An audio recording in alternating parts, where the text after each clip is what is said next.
পাশে আছি। শহীদুল ইসলাম বাবুরা আমাদের পাশে আছে ইনশাআল্লাহ, অসুবিধা নাই। আমরা টহল দিচ্ছি, প্রত্যেকটা এলাকায় এলাকায় আমরা পাহারা দিচ্ছি, এবার দিচ্ছি।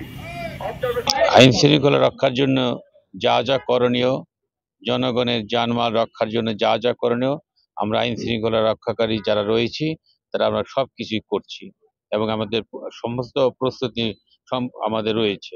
কি কি ব্যবস্থা নেওয়া হয়েছে? এখানে পুলিশ আছেন, বাংলাদেশ সেনাবাহিনী, র্যাব, বিজিবি, আনসার, ডিবি, সব ধরনের আমাদের যত নিরাপত্তা রক্ষায় যে সমস্ত আইন প্রয়োগকারী সংস্থা রয়েছে সব রয়েছে। না, নিরাপত্তা রক্ষার জন্য মহাসড়কে যেখানে যে পয়েন্টগুলো রয়েছে, যেখানে সহিংসতা হওয়ার সম্ভাবনা আছে, কিন্তু আমরা মনে করি যে নিরাপত্তা রক্ষায় যারা দায়িত্বে আছেন তাদের উপস্থিতিতে কোনো কিছু ইনশাল্লাহ হবে না।